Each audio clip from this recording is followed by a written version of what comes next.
Humanity's first mission to touch the sun. Administrator Bridenstine visits Kennedy Space Center. And historic California wildfires seen from space. A few of the stories to tell you about this week at NASA. Our Parker Solar Probe spacecraft will be the first mission to fly directly through the sun's corona, the hazardous region of intense heat and solar radiation in the sun's atmosphere that is visible during an eclipse. The extreme flybys, as close as about 3.8 million miles from the sun's surface, will gather data to help revolutionize our understanding of the sun and how it changes the space environment. The threats that come from this plasma, from these particles that we think about as space weather. As a technological society, what comes towards the Earth matters. Administrator Jim Bridenstine visited our Kennedy Space Center on August 6th and 7th, his first official visit to KSC as the agency's administrator. Bridenstine met with employees and toured various NASA and commercial partner facilities at the multi-user spaceport. He also met with the media following an industry roundtable hosted by the Economic Development Commission of Florida's Space Coast and Space Florida.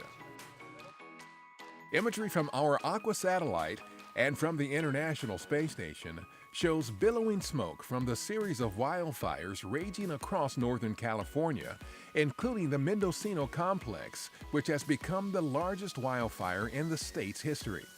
This complex consists of two separate fires that have burned more than 290,000 acres in the region north of San Francisco.